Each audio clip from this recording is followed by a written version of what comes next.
Welcome. Hey there, beautiful souls. I just pulled a card, and this is not from the Spacious Tarot. I just pulled a card, and I thought that I would just start with a little bit of an inspirational message. I have been working with the Wild Woman cards. This is an out-of-print deck. Just feeling really inspired by this deck lately and loving my reconnection with it. And so I thought I just would read a little bit before we get into the second half of the Spacious Tarot. Unity and coherence with your wild heart is essential when developing your natural tool of intuition. The ability to know immediately, without analysis or interpretation, is a skill, wild woman, which needs to be honed, practiced, honored, and loved. This way of the wild allows for full knowing that transcends time and space, defies scientific research, and is part of your inner guidance system. Learning to pay attention to the signals is the real power of intuition, as your actions and decisions will be more in alignment with yourself, which will bring you into emotional balance. Moment to moment, events in life will be in greater alignment with your soul journey. Listen deeply, wild person. Exercise your heart muscles. Breathe into your heart. Stay connected there, as it will work with you and be your sacred assistant in staying connected to your intuition. Follow your intuition. Wonderful and true, wild woman. Be empowered and let the friend within you speak. It won't lead you wrong.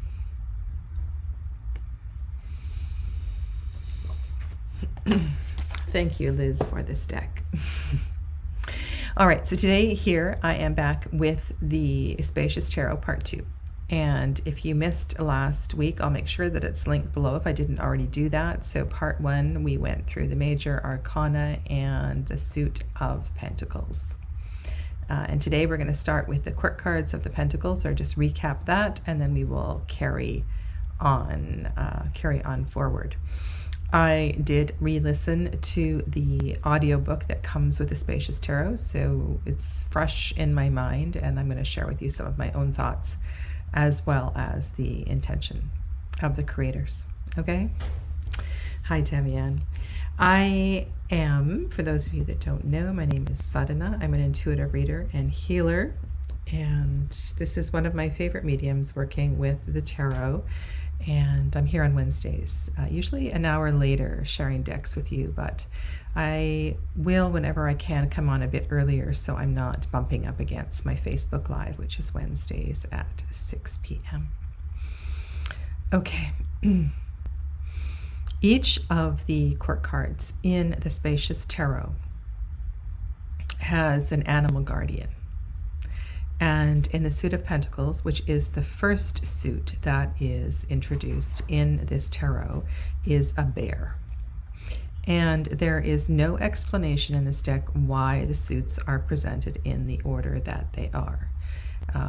It just simply is. And for those of you that asked me to go into some depth with this deck, I honestly don't feel there's a lot of depth to this deck. This is a deck that can be read intuitively. It is closely connected to the Waite Smith illustrations, and I don't feel that you could go wrong in reading this like a storybook. So there's not a lot, there isn't, I want to say there's no astrological associations. The associations with seasons is even sparse. And some of the things that I have been diving a little deeper into my channel, because it's my own personal interest, I want to say they're not missing, but they're just not an important component of this particular deck. We can see a lot of similarities between the qualities, in the illustrations of the Waite Smith deck, and very specifically the Explorer, or the Knight of Pentacles, moving across the plane in a very slow, direct and determined kind of a way. The artist also pointed out the horizontal lines in this card, suggestive of movement, which contrasts very differently from the other 3 court cards that are static. So the Page, or the Child of Pentacles, sitting in the field of wildflowers, very, very innocent. But the story that weaves all 4 of these cards together is the landscape. So we have a close-up scene with the Guardian in the forest. And you can imagine that that forest may be in the background of this particular card, or it could even be, in the distance of either of the other cards. And we have a hint of this card, the wildflowers, in the foreground of the Elder card. So there is a intention to bring and weave together scenery and symbols and so forth. There is perhaps autumnal flavor to this suit. And so if that resonates with you or comes through in any of your readings or questions, you may also want to bring in that energy. There is an intention with the elders, who would be the equivalent of the kings, that they are centered on their card. They are centered and forward facing. They are direct. They are, I would say that the bear is a reflection of the mountain, the strength of the mountain. This is, and I got to be careful what I say here because I would be bringing in my own interpretations, but so that the power that is reflected in the mountain is there in the bear, who is standing and forward facing, connected with their element, or in the power of the element, whereas the Guardian, or the Queen of Pentacles, is more reflective, perhaps receiving energy, but in a different way. She is overseeing the element. And one of the things I wanted to check in the deck was to see if that there was an influence of the affinity to the court cards, if it was obvious about the elements that were represented. So the queens usually with the element of water, pages perhaps with earth, knights or explorers with air, and kings or guardians with fire in each of the suits. And I don't think that comes through or was intended at all. So that layer wouldn't necessarily be there. So we're going to go on, and we're going to start with the next suit. I'm just going to grab, no, where's the book? It's in my hand. It is in my hand. And I want to present these as they were presented by the creators. And so this is the Suit of Swords. The first cards that were designed for the deck were indeed the aces. And so we've looked so far at this ace here, the Ace of Pentacles, which is a seed. And I guess the intention is that the deck starts with a seed, and a seed is planted. The seed makes its way down to the earth and plants. And the seed is perhaps in a way that does make sense. The second suit is a Suit of Swords, and the swords are piercing the clouds. And you'll see in each of these cards that the swords are indeed piercing something. Also, you want to pay attention to the color that is in the background. And I think just for fun, I will introduce the two of the suit we've already looked at as well too. Two of Swords. Two of Swords. The crossed swords will look familiar from other decks. The water in the background should also look familiar. The water is smooth. There is a light that is emanating through just below the cross of the sword. And something about the horizon and perspective also becomes very apparent in this deck. And This is very different, I feel, from the Suit of Pentacles. I'm going to move it out of the way. It's kind of distracting. But as we look through the Suit of Swords, so here you have the 2, 3, and 4 of Swords. Paying attention to perspective, whether you are close up or at more of a distance, may affect your interpretation of the reading. So you want to look at that. Also, this is primarily the season of winter in this deck. You see a lot of snow and ice. We have a stormy sky or a dark sky in the card on the left, as opposed to a light and colorful sky on the right, and a more moody sky in the central card. So this is very intentional. So you want to pay attention to the colors of the sky and the terrain, perhaps in the 2 of Swords. The climbing of the mountain would be significant. And you might, if there are other cards where it feels like you are climbing a mountain, perhaps climbing a mountain to gain a new perspective. And how you gain that perspective, right, that can come through meditative walking, sitting still. Yeah. Also, the little bits of flowers and things like that in the Suit of Swords in the ice is an intentional symbol to show that despite the cold, despite the frigidity, the stagnant energy, there is always growth.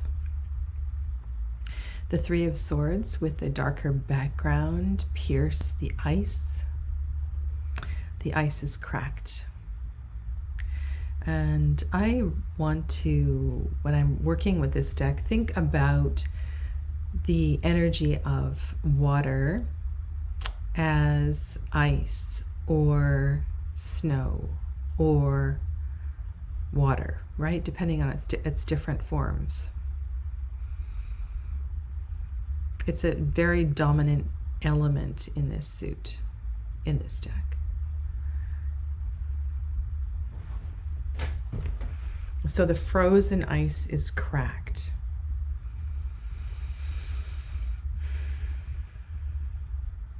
We are able to pierce through the solidity of the experience. Perhaps you are breaking through. Another thing in this deck is that I really encourage you to read the picture. Just to talk the picture, describe the picture, and then you'll find your way into the meaning of the card.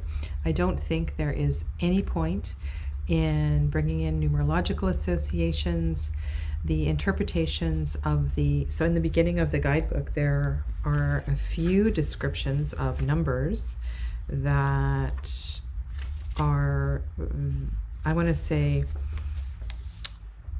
a summary of the pictorial interpretations of the numbers, and they're very light. They're not thorough. So I would say in reading this deck to stick with the illustrations and be in the illustrations. That is the gift of this deck. That is the intention of this deck, is to be in the space of the scenery.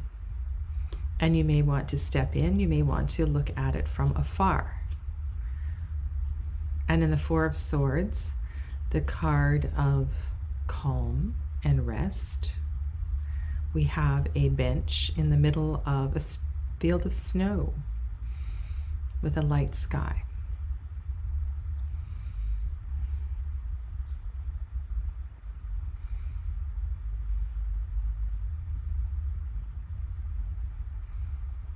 And so what I was saying about matching these cards to more esoteric tarot, I definitely would not say that this is cardinal air. This is not connected to Libra or anything like that, especially because it's winter. And whether you are in the northern or the southern hemisphere, it's unlikely that the weather depicted is going to match. All right, so let's go in order, 5, 6, and 7, and talk through these 3. Really beautiful 6 of Swords. Okay. The card on the left. Also, in all of these cards, perspective is important. So you want to choose the angle at which you look at the card, or the perspective. You could have the perspective of the vulture. Vultures. Vultures, birds of, what do you call them? Birds, I was going to say birds of prey. Much like an eagle would survey, very carefully survey the land from on high, and then come down to a very specific point to their target. Vultures leave nothing left on the bone. They completely clear off the meat off the bone, get to the back to the basics, get down to the I'm just trying to bring in a metaphor here for the vulture, sort of beyond what the creators had intended, but I think you can certainly work with the energy of the vulture here. The card looks very much like a Waite-Smith deck with the 5 swords on the ground. One sword, has declared its victory. It's standing straight and forefront.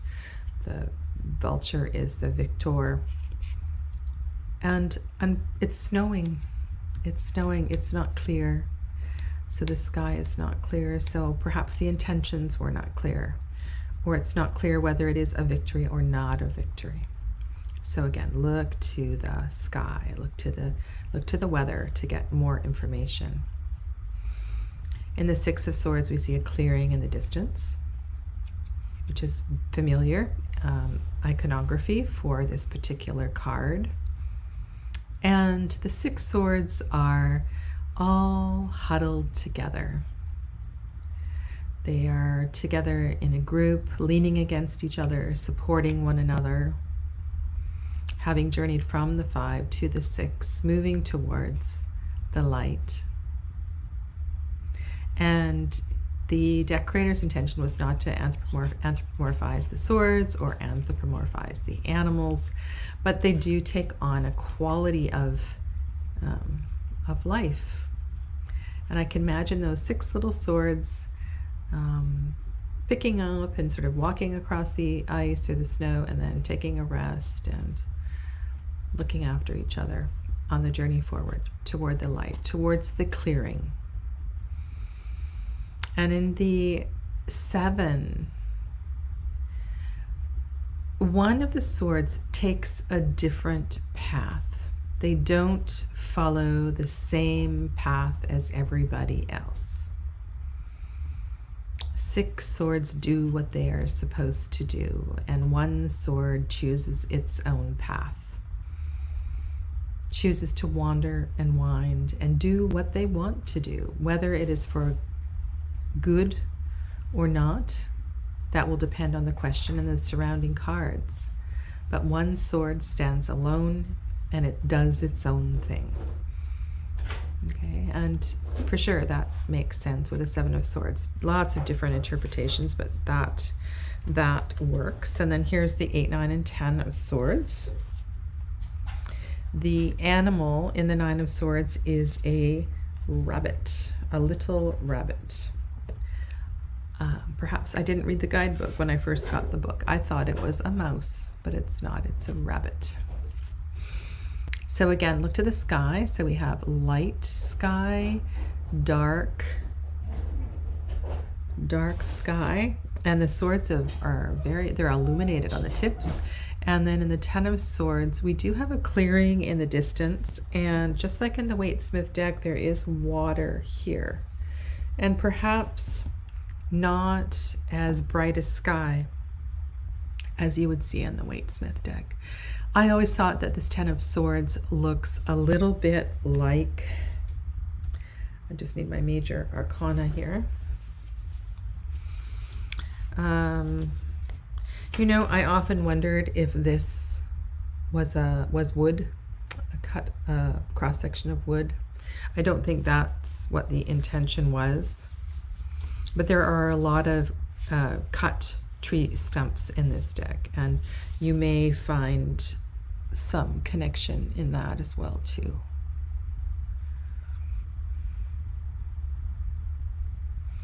Those swords are not, I would say they're not powerful enough to crack the wood completely, to break the wood. While there are cracks in the wood, it's going to take a greater force to actually break the wood.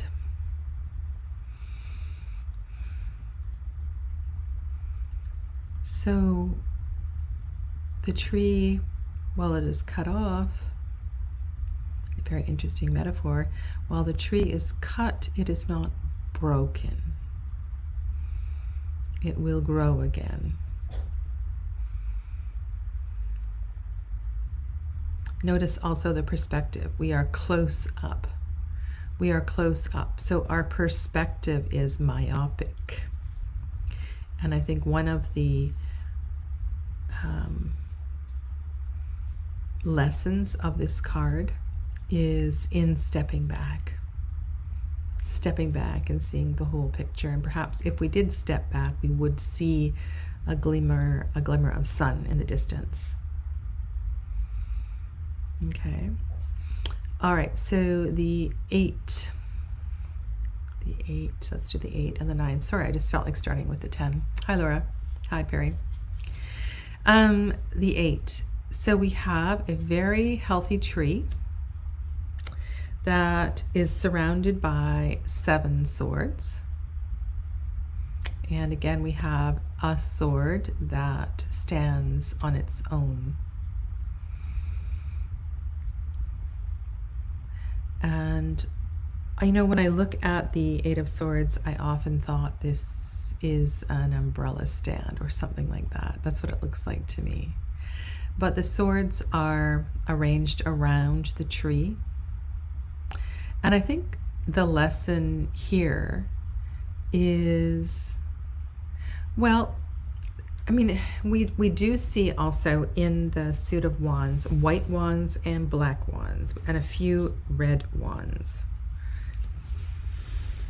So we're not all the same. We're not all the same, and there's something quite obvious about the white sword that's at the front. It feels different. Perhaps it feels like it doesn't belong. And the one sword that is sitting alone out in the snow and has chosen to walk away, if you want to anthropomorphize the swords,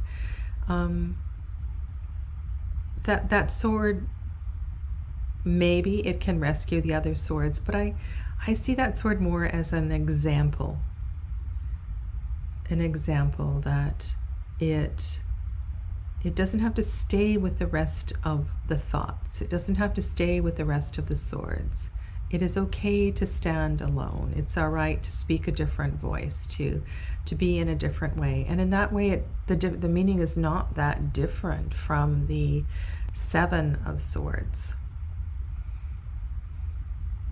I think it was Carrie who mentioned perhaps that sword alone would rescue the other swords, and I don't really see that. I mean, this is a card of the monkey mind and choosing to be lost in the mind, but the perspective is not close up. The perspective is quite far away. From the guidebook, the 8 of Swords shows you how you are restricted by your thoughts, just as the swords are bound to the tree. Sometimes the more you think, the more you get stuck. Similar to the fog in this scene, you may be experiencing fog in your mental plane. Know that help doesn't usually come from an outside source, but from an internal shift of perspective. One sword is not tied to the tree. This suggests that even just one change in your narrative can help you liberate yourself. Quit affirming how stuck you are. Instead, affirm your ability to figure this out. So I would say that focusing on that sword, it does, to me, it has a very similar energy to the 7. Our mind is powerful enough to choose one thought as well too, and to choose not to be stuck on that hamster wheel of the monkey mind. So there's that as well too. And really interesting what Perry is saying, because I know that a lot of people do, they put protective, let's call it a cage, around trees, especially when they are early in development, so that they are not eaten by wildlife. Or sometimes they have those protective cages around them for their whole life. I remember when I was in the South Pacific and I was surprised that the coconut trees had cages around them, and that was because the crabs, I think it was the crabs, they come, they go up the coconut trees and they steal the coconuts. And so there may be different reasons for that cage. And I think you could use that metaphor as well too. You know, sometimes we create a cage, and as long as it's temporary, we create a protective mental cage. But there is a danger in that. So we just need to, you know, much like in, I feel like, the Seven of Swords, that defensive position, if you view it that way, sometimes that has a purpose.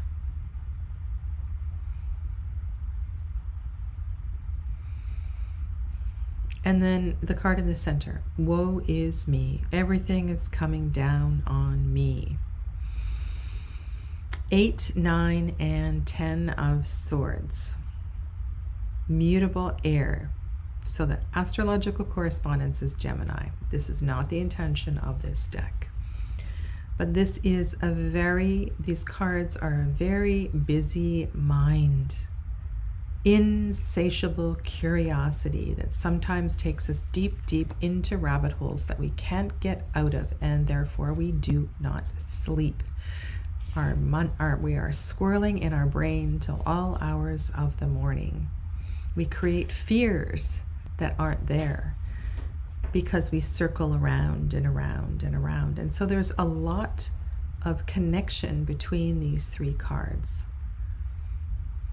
But I think what we learn in the 10 is that indeed we're not broken. We can get up and walk away and heal. And there's definitely a letting go that's required in that particular completion.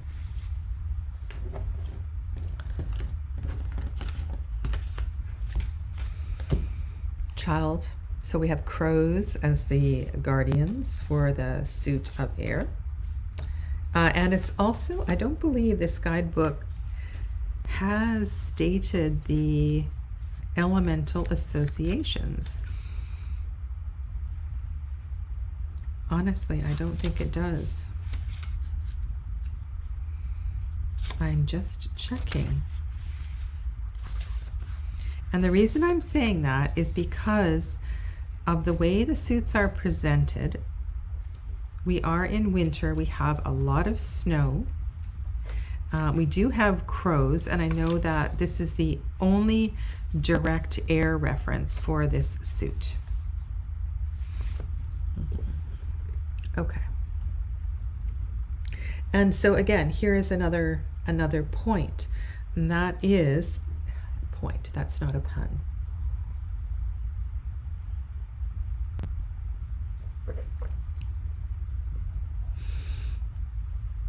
Let this deck read as you want to read it, as it is speaking to you. The swords don't have to be air. The swords could be the shifting energy of water, with all of the snow and the ice that's here, and perhaps the steam.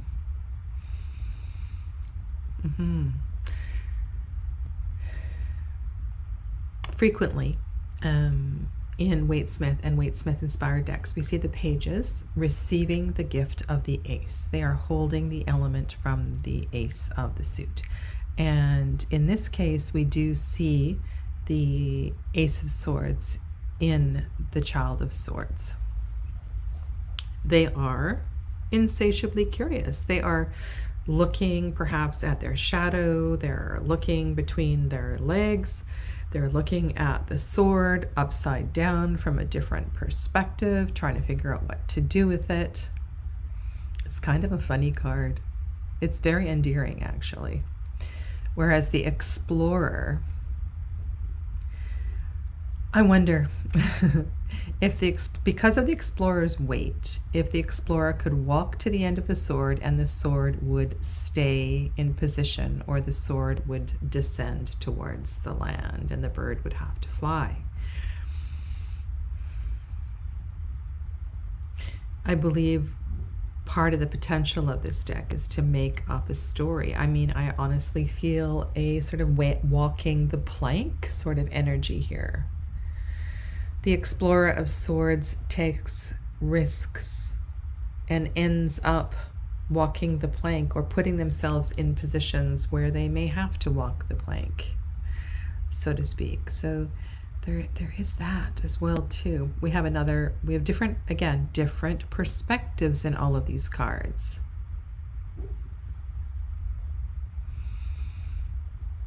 Each of these courts has a different perspective. And if you notice the Guardian of Swords, it's not unlike the perspective of the Guardian of Pentacles, where they are observing the landscape quite close up in the forest.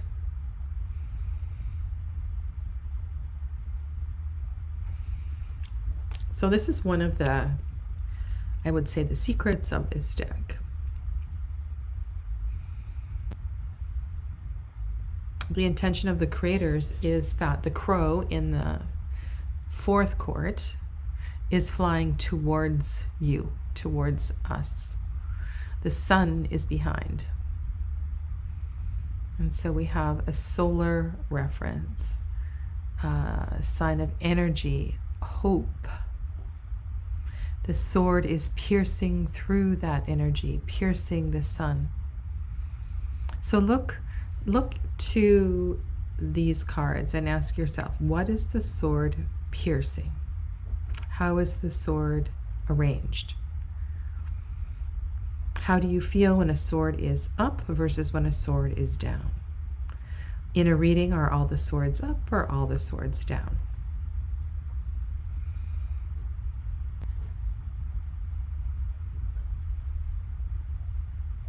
The guardians are comfortable in their environment. And there is definitely a sense of power in the elders. And while the court card names are definitely inspired by the Gaian Tarot, I feel that the elders in the Spacious have a very different energy than the elders in the Gaian Tarot. There is the Elder of Pentacles.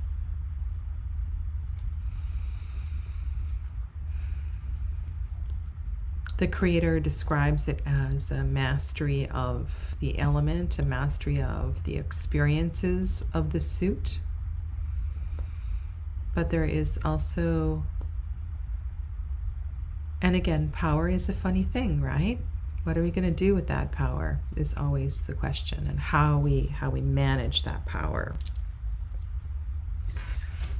The third suit that is presented is the suit of Wands, which is the suit that looks most different from any of the other suits.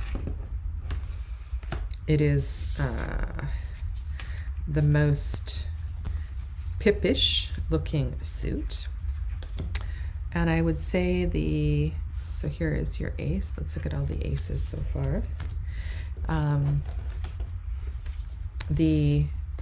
The way to read this particular suit is to look at the quality of the wand. Is the wand rough? Is the wand smooth? Is it white? Is it black? Is it red? What's the wand doing? How much fire is emanating from the wand? You can also look to the pages as well too. and look at that particular correspondence. The aces are the potential of the suit. And so sorry, that is not the Ace of Swords. That is the King of Swords.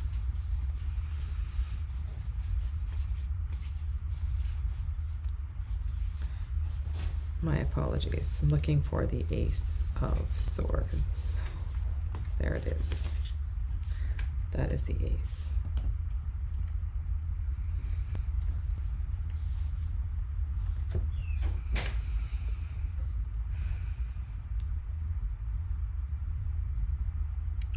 There's focus. There's a lot of focus in this Ace of Swords. And the Ace of Wands feels a little freer, a little less intense, I would say.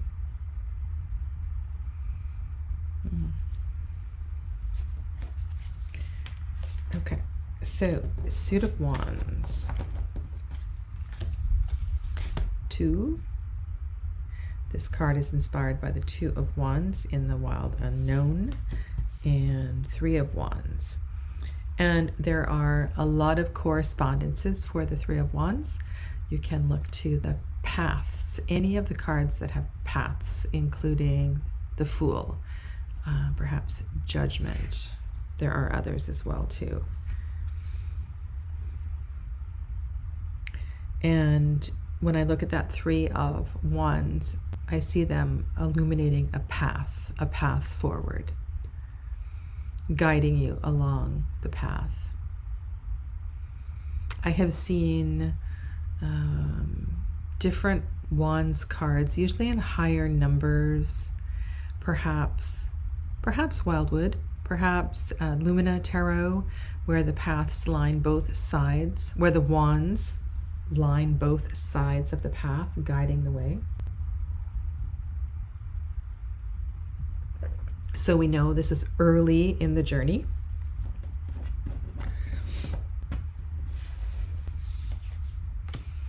Two, 3, and 4 of Wands.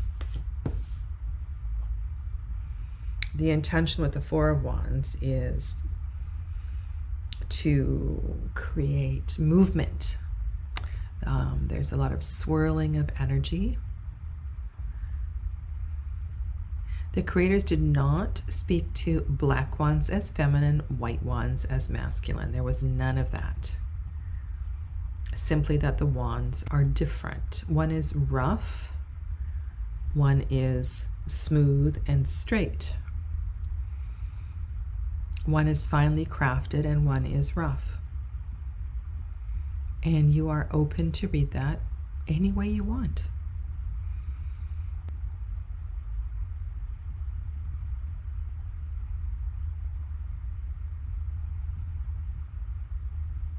And I would also say that, like I said earlier, the descriptions of what the numbers mean is widely open to interpretation, because I would say I disagree, or I definitely want to expand upon what the creator has included in the guidebook. 5 of Wands should look very familiar. 6 of Wands, so we see the laurel wreath, symbol of victory. 5, 6, and 7 of Wands. So this is the only card where the wands are not black or white. They are red. And one wand floats above. And this is a really different interpretation, right? The wand is floating above. The wand is rising above. Again, choosing a different path. Choosing not to respond with anger or whatever you want to read into the red. So you let yourself read into the redness of the wand.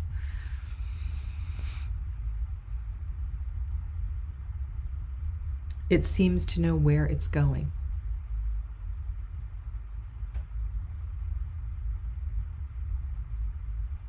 One of the things I do like about the 6 of Wands is how they are supporting one another, much like, you know, it's a lean-to. And I like this because when I look at a Waite Smith or Waite Smith inspired 6 of Wands, I often wonder, we don't see who was trampled upon, or, you know, who lost. We often don't get to see the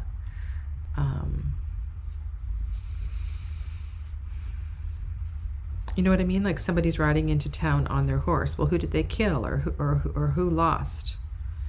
And all of those people that are at a lower level clapping or receiving the person who is riding into town,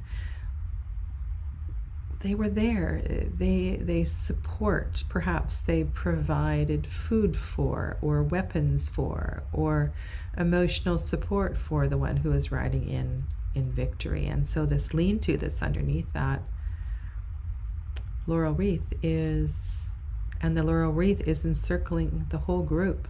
It's kind of a cool card.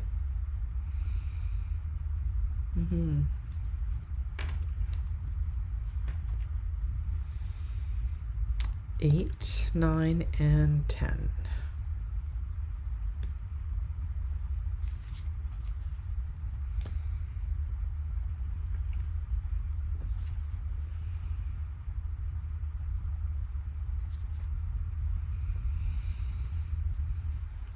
The 9,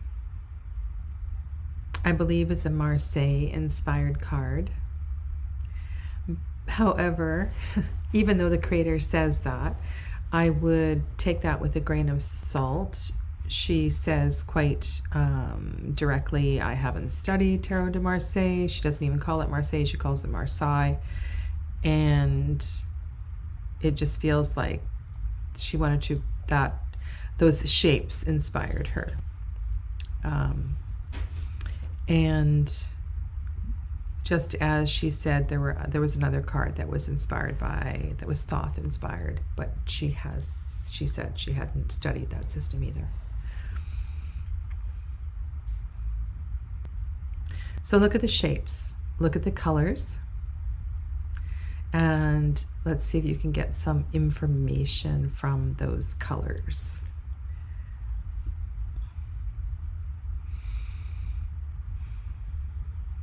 And where are you in the picture? Is this an image from a distance? Is it close up? What is the perspective of the image? Out of curiosity, I really want to know if there are keywords for each of the suits. Wands are the realm of instinct. This suit delves into the forces that motivate and compel you. Here you experience everything from enthusiasm to burnout. Wands are associated with fire. Okay, so it is explicitly stated. Wands are associated with fire. Swords are associated with air. Okay, so that is there.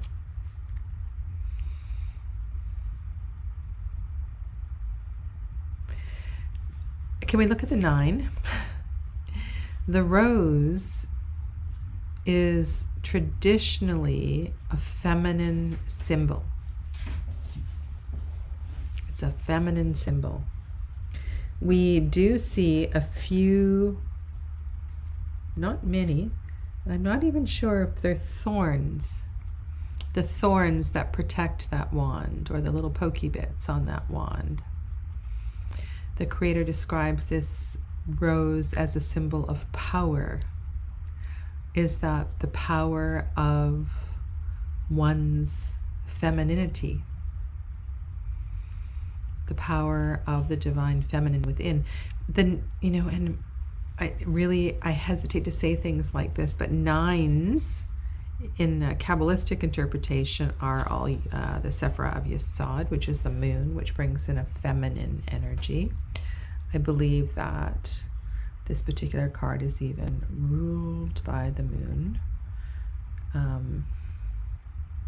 It has a light lavender color, very different energy than the other card. So in a reading, I really want to pay attention to this. Sorry, I'm just going to look at my Sagittarius references here. Yeah, so Nine of Wands is a double, if you are bringing in those references, is a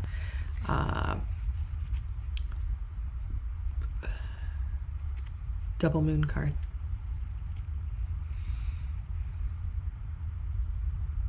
Okay, let's look at the Devil. I have it right here.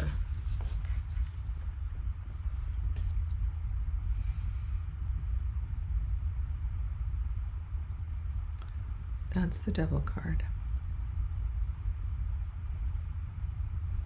There is something about the red painted sky in the background, which is very ominous.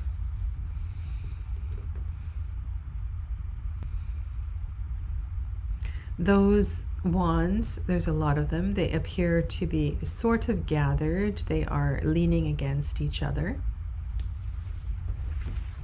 Let me speak to the Creator's words.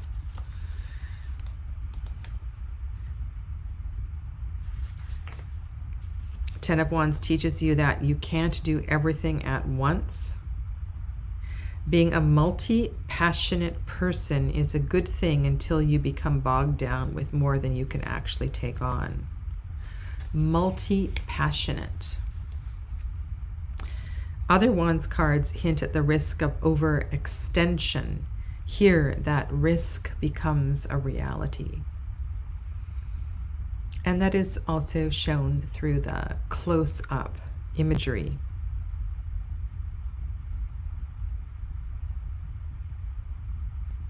Set down all those wands and re-examine the big picture. So the message is to step back and look at all that you have brought on yourself. Now the Eight of Wands.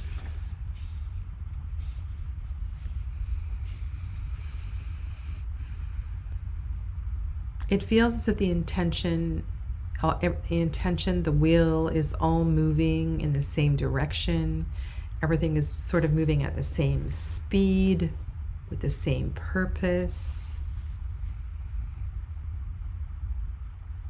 This is a card of movement. It's a card of intention. It's a card of messages.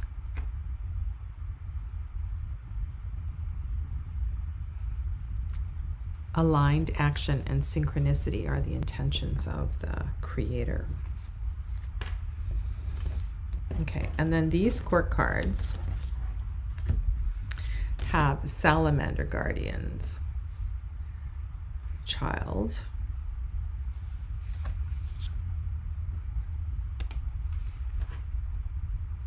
look at the way the salamanders are holding or responding to the wands. Look at the body language of the salamanders. You might get something in that. And notice the development of the purple color in the guardian and the elder.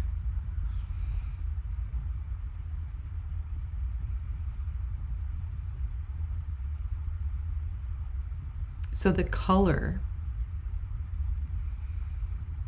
gives you a feeling, right? There's so much lightness in the Child. And if you contrast that with the Child of Pentacles, with it's sitting in the wildflowers, the Child of Swords that's bent over and looking between their legs, right? There is space, there is room to play, there is room to get things wrong. Be curious with the element. And then there's a sense of danger, actually, with the Explorers. Perhaps not the Explorer of Pentacles, but the Explorer of Swords and the Explorer of Wands. There is perhaps a potential danger there. They are very close up with a lot of fire. And it's funny, you know, I can think of a lot of Harry Potter scenes in these wand cards. There's this one scene where, I can't remember the name of the wizard, where it's a young boy, I think it's in Harry Potter 1, and he gets burnt, he gets singed eyebrows, and he ends up with, smoke and soot on his face because he gets the spell wrong. And that's what I feel here, like this. It's fun to play with fire, but you've got to know what you're doing. And so this explorer definitely likes to play with fire, as opposed to the guardian, who is this energy to me feels like those women that I worked with when we were doing fire ceremonies the summer of, I can't even tell you what year it was, when I did my shamanic training. Oh my goodness, did they know about guarding the fire? And they were called fire guardians, and they could keep a bonfire happy. I think the word they used was happy. That was their job, was to keep the fire happy. Never a spark, never a sign of the fire dimming down. They somehow had this gift of knowing the element intimately. And that was their responsibility. They knew the environment of the fire. So this particular salamander knows the environment of the fire and is able to use the element of the fire for its maximum potential to, and I don't want to use the word control. It's like they're just intimately connected with it. They know it well. And they bring out the very best. Look at those pinks and purples and the blues. It's beautiful. And then the Elder of Wands, we have fireworks. So fireworks would be at more of a distance. Also look at the quality, the different wand style in the Guardian as opposed to the Elder. Very different wand style. Respect for the fire, yes. Whereas the Explorer doesn't have a lot of respect for the fire. They just want to play with it. They don't mind if they get their eyebrows singed. There was a bit of a discussion in the podcast about how difficult it is, the pyrotechnics of creating fireworks. And so there's a certain level of mastery that is required in pyrotechnical skills. So that was something that they wanted to bring forward as well too. And I suppose there's it's such a different perspective. And there's a feminine quality and then a masculine quality to these cards as well too. And I guess one of the beauties of this deck is that it's agender. You can use whatever pronoun you want for any of these courts, and they're not intended to be masculine or feminine. They're not intended to be male or female, let's just say that. They evoke a quality. A quality.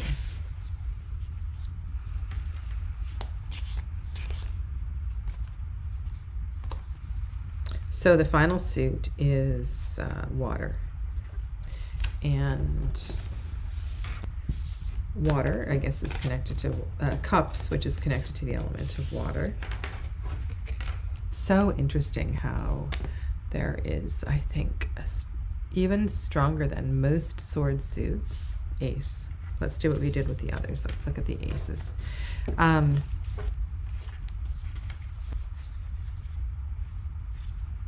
Oh, I know one thing I also wanted to do was to look at these two cards. I think they're very similar.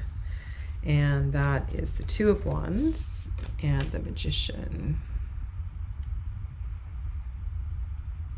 And how cool would that be for these two cards to appear in a reading together?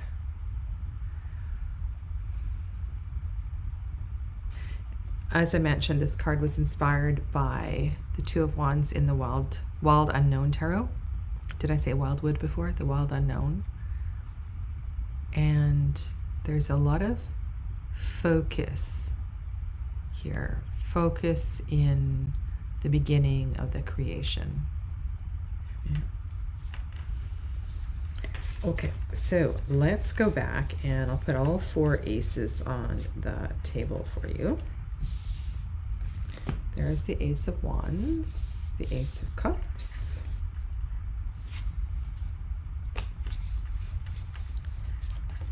I'll present them as they were presented, and then the Ace of Swords.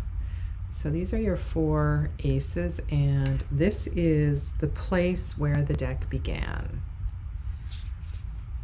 And the Fool, I believe. So this is where the creators began their journey with this deck. The Ace of Cups, I think, is really interesting. I see a crystal, like a crystal singing bowl. It could be just simply a glass bowl. And when you look through the glass bowl, it's almost like you can see more clearly. When you look through your heart, you can see more clearly. I like that. Laura says, I just literally pulled out those 2 cards with the 3 of Wands in the middle. Oh, you drew them. Or pulled them out. Yeah. Did you hear what I said? I think that is really something. I think that makes this ace kind of special. If I look through my heart. Now, depending on how you work with the element of water. So for me, the element of water is connected to the 2nd chakra, to feelings, to Swadhisthana, to the energy of the sacral chakra. So some people may say that the suit of cups is, it's thinking through your pelvis, not through your heart. Because the heart is the element of air. Of course, you can disagree with that, but that's chakra speaking. Its element of air is the union of fire and water. Fire and water comes together to marry those 2 together and in the heart space. But I think this is beautiful. I love that. For me, I don't see a painted bowl. I see a clear bowl, and it enables us to gain better emotional perspective.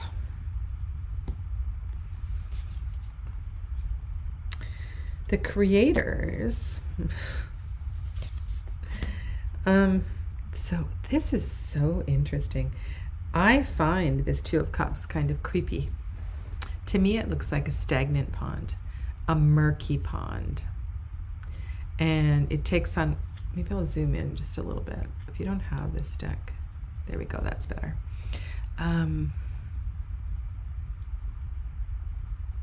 There's definitely a connection with those 2 lily pads. The flower is joining the 2 of them. It's like,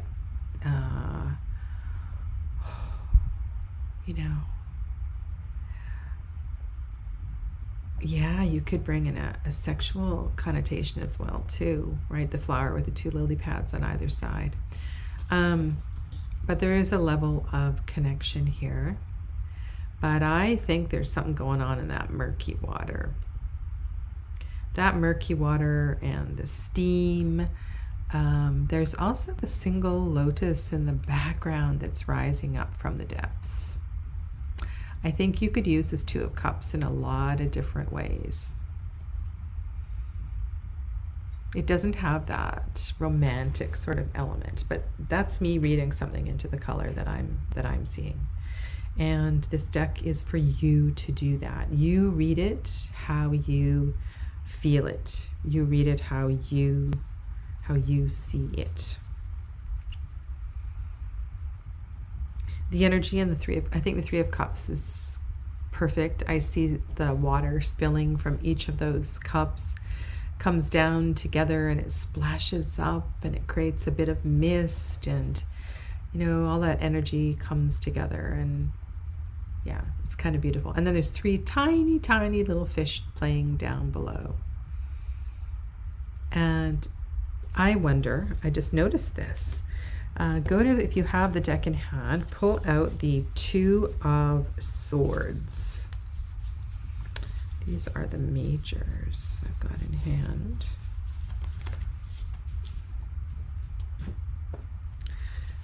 Interesting. Are you seeing, do you know what I'm talking about? Why I'm asking you to pull out the Two of Swords? I'm just seeing something here. Maybe not. But I'm wondering, you could, if you had these in a reading together, so in the Two of Swords, the mountain is icy, snowy, covered, and something has definitely melted in the Three of Cups. This is the power of tarot, right? It's a wonderful tool to tell story. And I think this deck allows that very much. And Perry offers for the Two of Cups shared elements, water, mud, and the atmosphere with flowers, connecting with the life and the connecting. And you know, also, I think being at home in the mud, couples who know each other, they have no problem being at home in the mud. They just know it's part of life. Very much part of life. And then we have Four of Cups, which perhaps has a couple of connecting cards. One, an obvious one, would be the Chariot.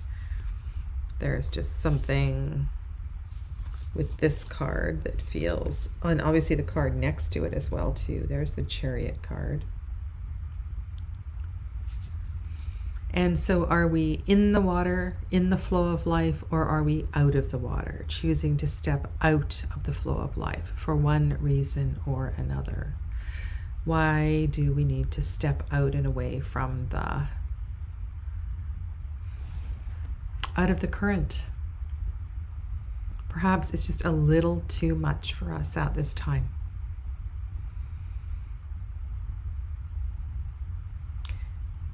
And so interesting. I don't know how you have been reading this card, but I have a photo that I took that is exactly like this. When I was doing not the website I currently have, but a different website. And I assumed that the water was flowing from the foreground to the background. But when I look here, I see like a shore. And I'm wondering if the water is running towards us from here to here. And I guess, that's up to you, and it might change from reading to reading. And then the same in this card. Which way is the current flowing? This is much like looking at facings in a reading, and to see if the water is all running the same way or it's running in different directions. And there's, you can read layers into that as well too.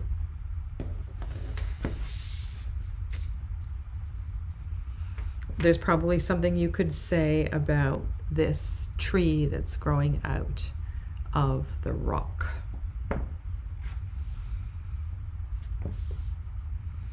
This card and this card put together looks like the Three of Cups in the Marielle.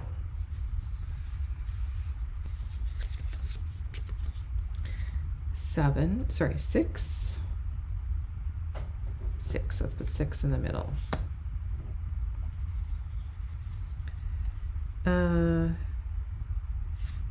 We want 5, 6, and 7. I like the color on the 5 of Cups. I think it's well done.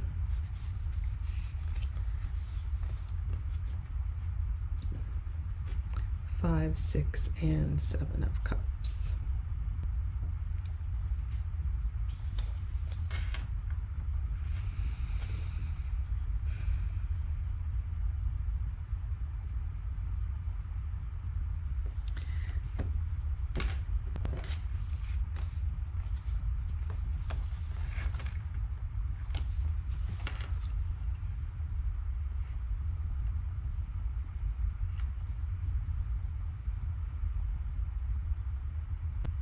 Interesting correspondence.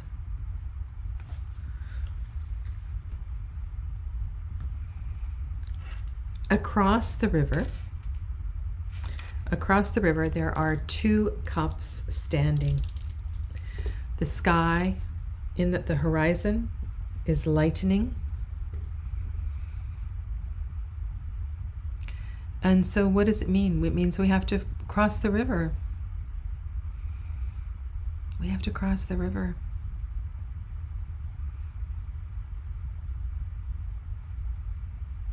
To get to the full cups. There's work to do. We can't just stay there focusing on the broken cups, the spilled cups. And we might get wetter in the meantime. But it's very green.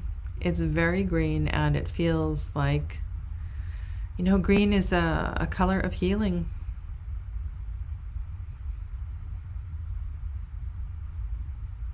Really like this 5 of Cups.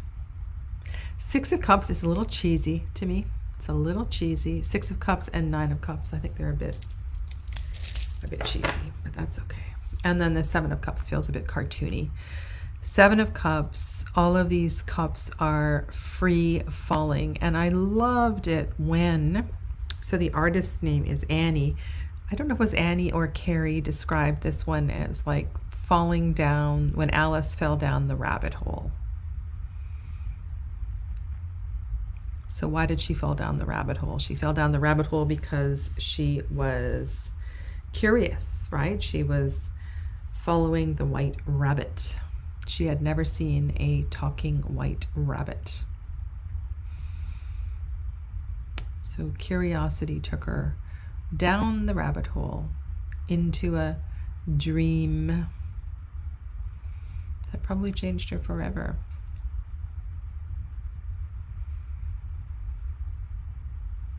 I often call the 7 of Cups the Lucy in the Sky with Diamonds card, but I think it could easily be called through the looking glass or down the rabbit hole.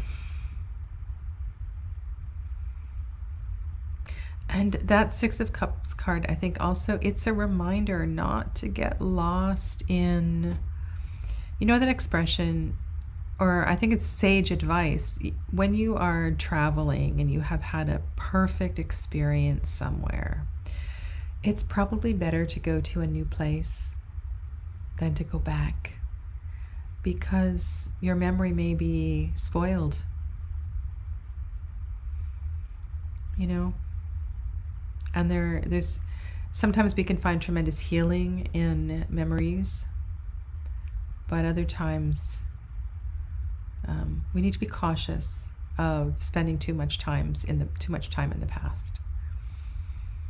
Carrie Mallon talked about how that plant in the center is feeding all the other cups. I thought that was an interesting direction to go with this card. The 6 of Cups offers you a sweet and simple kindness. The large cup holds a bouquet of flowers that has offered them generously to the other cups. Look for the good in yourself and in others. What acts of kindness can you engage in right now to encourage personal and collective healing? If you have the Herb Crafter Tarot, pull out the 3, 6, and 9 of Cups in that deck. That will ring a bell. Very much so here. Okay. And then there's the 9 and the 10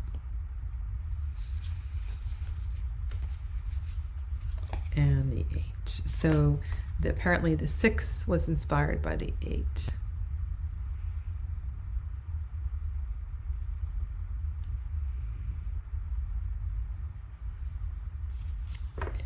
The art is very different throughout the deck, and some people like that and some people don't. I really like this style of card. I kind of wish all the cards were in this style. I think there's something really beautiful here. This is another card inspired by the Wild Unknown Tarot.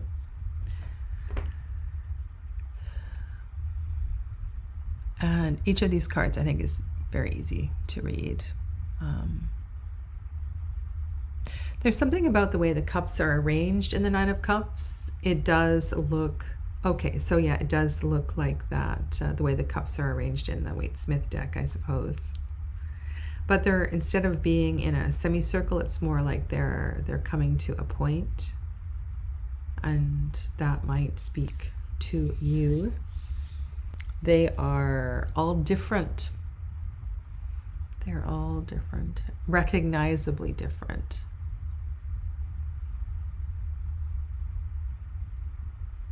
As are the cups in the Ten of Cups.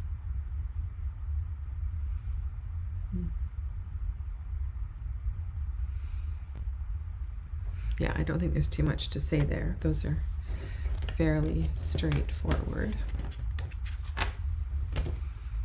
And then the final quartz, I'm going to have to zoom out again. So Child, Explorer, Guardian, and Elder. So the sigil for this suit is Koi.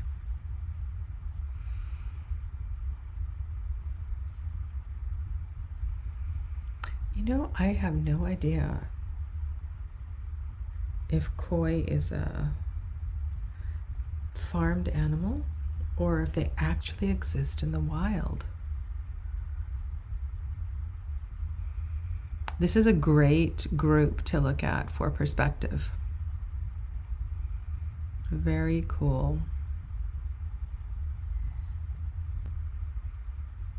That Elder of Cups, who's deep in it, looking up through the cup floating on the surface, that is really cool. So when you're reading this deck, read the perspective. Read the colors of the background. Notice the way, if you're reading the quartz, how they are moving, what they're moving towards. What is their relationship with their environment?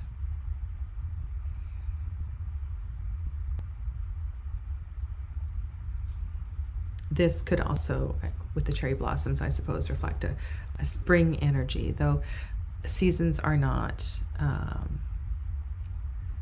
directly attached. Or, yeah. There was the intention, I mean, the Suit of Swords, there's a lot of wintry cards. The Suit of Pentacles, there's a lot of autumnal cards. The other two suits, I think, are open to interpretation. Perhaps fire is summer and spring is water. Yeah. Okay, shall we shuffle and just pull 3 cards for fun? Let's do that. I won't take the time to put them all upright. This, if you don't have this deck, it's a different shape. It is shorter and wider. It's like a mini oracle shape. And quite easy to shuffle. I am a riffle shuffler. I'll show you. No problem shuffling. This is a first edition, so I don't know if cardstock has changed at all. It's a tiny bit cardboardy, but it shuffles fine.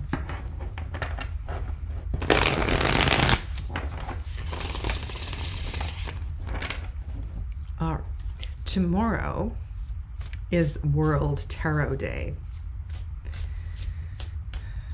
I'm just saying that because I'm going to use that as a topic. This was started by, it's not that old of a tradition, by an elder. I'm sorry, I can't tell you his name or the coven he was in, but the tradition has been carried on by the team at Los Scarabeo. So Katz and Goodwin. And they have a tarot organization, and they've carried on the tradition of World Tarot Day. And So let's just, on this upcoming event of World Tarot Day, what does the tarot want us to know? And you take this message for yourself and read it however the tarot is speaking to you.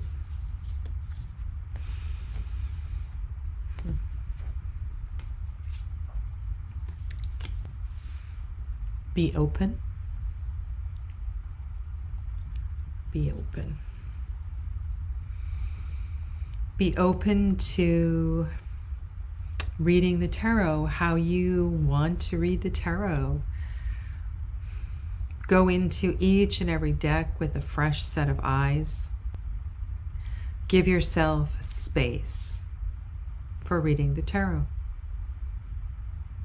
Know that you never quite know what the tarot is going to deliver. But if you are brave enough to work with this healing modality, any number of things may appear.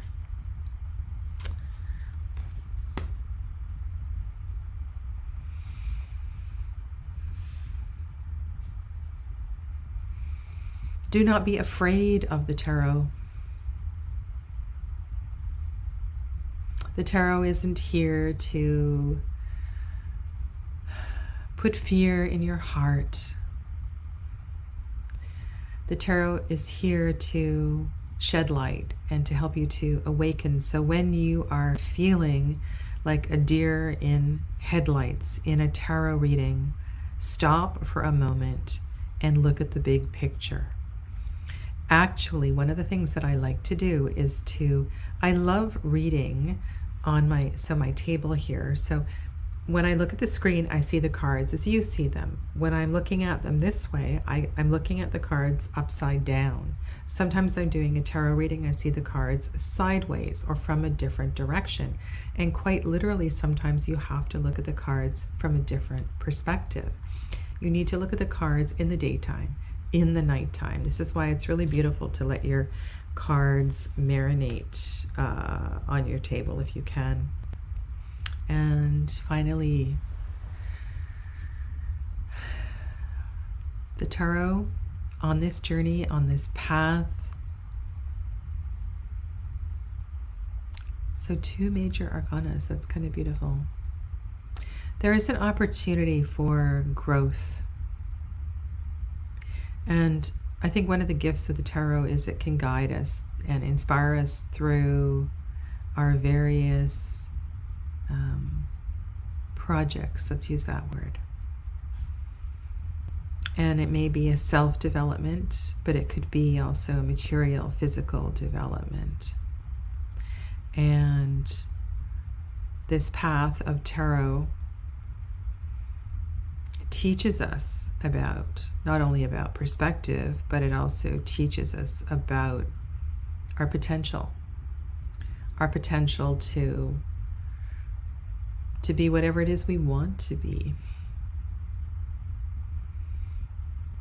to shine bright, and it can guide us and support us on a journey to shining brighter. So thank you. Thank you to the creators of the Spacious Tarot, Carrie Mallon and Annie Ruygt, for this offering.